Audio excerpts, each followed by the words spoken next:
Dua manusia beda usia itu kini saling menatap dalam diam dan saling menimbulkan senyum miring yang menyerupai seringai.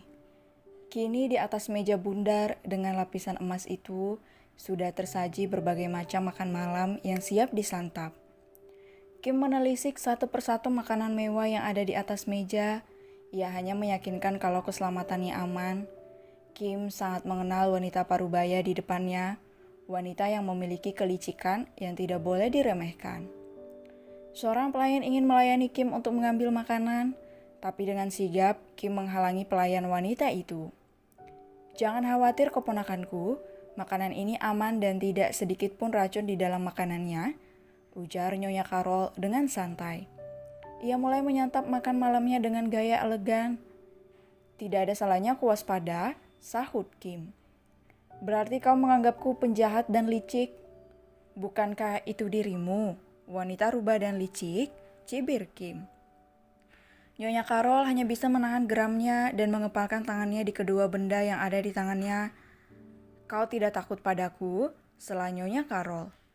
Kim mengerutkan alisnya dan menatap wanita yang sangat mirip dengan mominya. "Tidak," sahut Kim santai.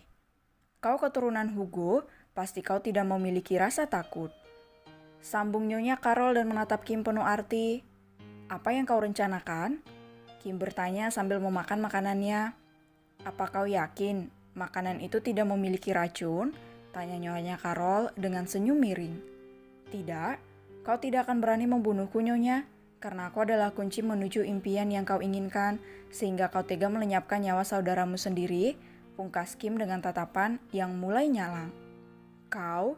geram Nyonya Carol dengan genggaman tangannya kuat di antara pisau yang ia pakai dan juga garpu. "Aku tahu semuanya, Nyonya Carolina," ucap Kim sambil mengelap pinggir bibirnya dengan sebuah tisu. "Apa yang kau inginkan?" tanya Kim langsung pada intinya setelah terdiam lama. Nyonya Carol ingin menyudahi makan siangnya. Ia kini menelisik penampilan Kim. "Aku menginginkan suamimu. Tinggalkan dia, maka aku akan mempertemukanmu dengan kakak kandungmu." Perkataan Nyonya Carol membuat Kim bergeming dan tertegun di tempatnya. Kim menatap Nyonya Carol tajam dan menelisik wajah wanita parubaya itu. Ia melihat ada sebuah rencana jahat yang wanita itu rencanakan. Senyum miring Kim terlihat dan ia menatap remeh ke arah Nyonya Carol. "Kalau aku menolak," jawab Kim, tenang, "maka kakakmu akan tinggal nama," paksa Nyonya Carol dengan wajah ponggah dan sombongnya. Kim terlihat mengangguk-angguk sambil memangku dagunya sendiri. Ia seperti memikirkan tawaran Nyonya Carol. "Maka lakukanlah apa yang ingin kau lakukan pada kakakku," sahut Kim santai. Membuat Nyonya Carol menganga tidak percaya apa yang wanita ini ucapkan. "Kau tidak ingin bertemu saudaramu?" "Tidak, itu tidak penting bagiku." "Jadi kau menolak tawaranku?" "Yap, aku tidak akan membiarkan suamiku disentuh oleh orang-orang hina seperti kalian." "Apa maksudmu, sialan? Apa Anda tidak pernah merasa hina? Meskipun Anda sering berbuat dosa dan perbuatan kejahatan?" "Tutup mulutmu. Ini adalah mulutku, jadi aku punya hak untuk berbicara semau diriku." "Kau?" Nyonya Carol menggeprak meja makan yang ada di hadapannya. Amarahnya terpancing akan ucapan enteng Kim padanya.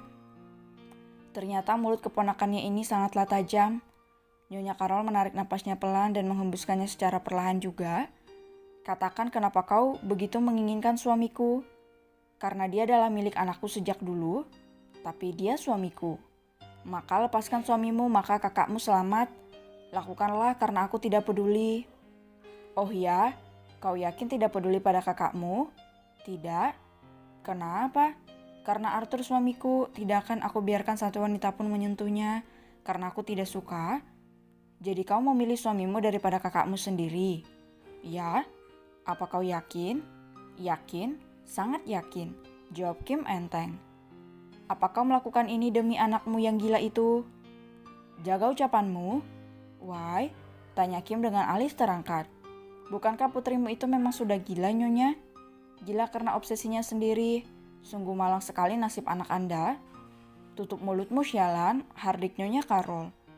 Terus aku harus menyebut apa? Anak Anda yang ketawa dan bicara sendiri? Kau?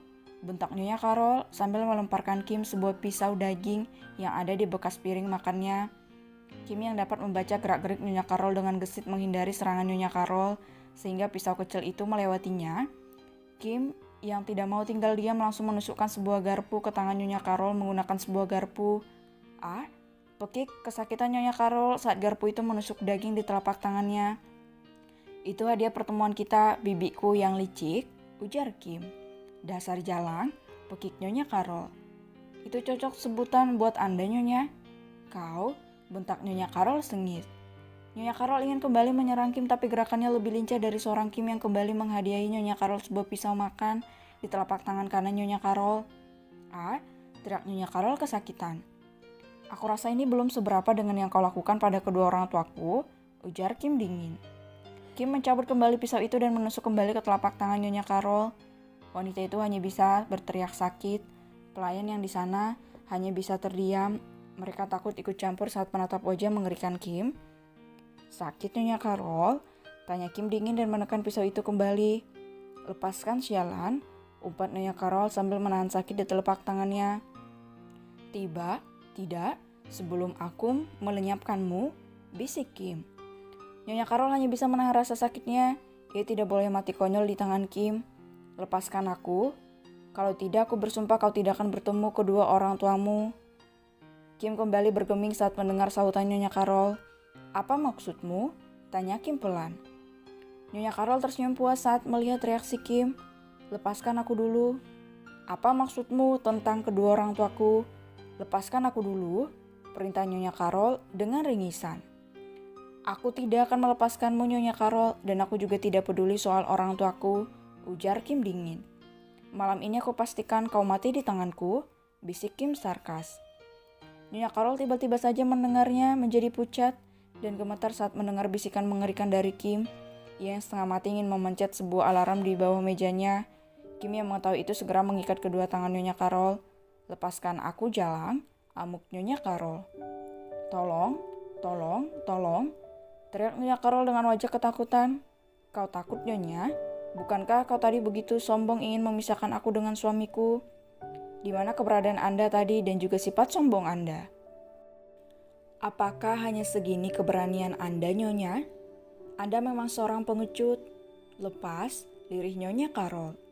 No, sebelum aku bermain-main denganmu. Mommy,